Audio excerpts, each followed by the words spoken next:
మందితో 3 లాంచీలు కొల్లాపూర్ నుంచి శ్రీశైలం బయలుదేరాయి. తర్వాత ఏమైంది సార్? ఆ లాంచీలు అటు శ్రీశైలం చేరలేదు, ఇటు కొల్లాపూర్కి తిరిగి రాలేదు.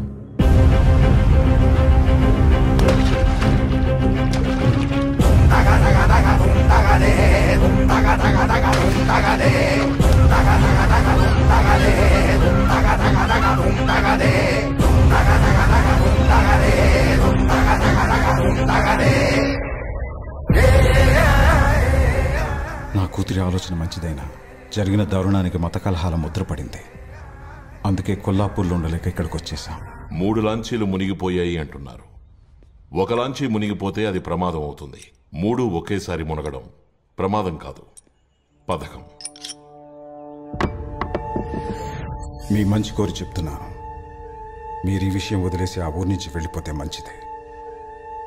శేఖర్ బాబుని కూడా ఈ విషయం తెలుసుకోవాలని ప్రయత్నించినందుకే చంపేశారన్న అనుమానం. మీరు లాయర్ అయ్యిండి కూడా ఎందుకు కేసు వేయలేదు? సరైన ఆధారాలు దొరకలేదు. ఉన్న ఒక్క సాక్షి కూడా కోర్టుకు రానన్నాడు. ఎవరా సాక్షి? సాంబశివం.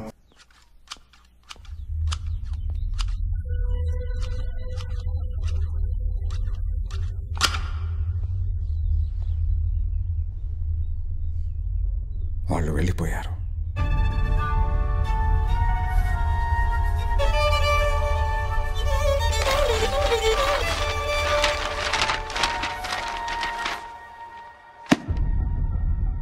విజయదశమి పర్వదినాన జమ్మి ఆకులు పెద్దలకిచ్చి పాలపెట్టను చూస్తే సాక్షాత్తు భగవంతుని ఆశీర్వాదాలు పొందినట్టే.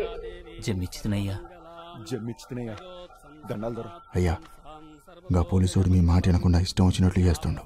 కూడానికి పోయిండు, వకీల్ని కలిసిండు. మునిగిన లాంచీల గురించి గిట్లా కూపీలాగుతున్నాయా? అగో పాలపెట్ట, అందరూ చూడుండ్రి.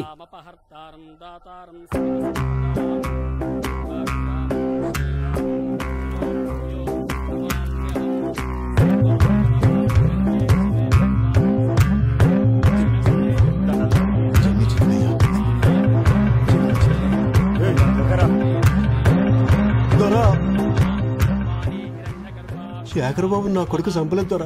మాకే పాపం తెలియదు. బయట పెరుమళి మనిషి అంటేనే పందులను కొట్టి చంపుతాడు, చంపుతురయ్యా.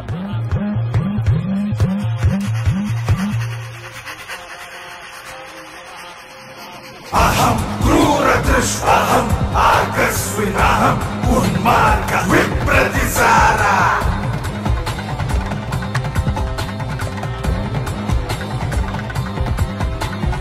అహం క్రూరదృష్టహం ఆకస్వినహం ఉన్మార్గ. ఈ జమ్మి తీసుకుని రాతిగుండలోనే మన్నిస్తాడు. మీరు రామరెడ్డి మహారాజు ద్వారా ఈ విషయం అనుకుని వాడిని ఇడిసండి అయ్యా.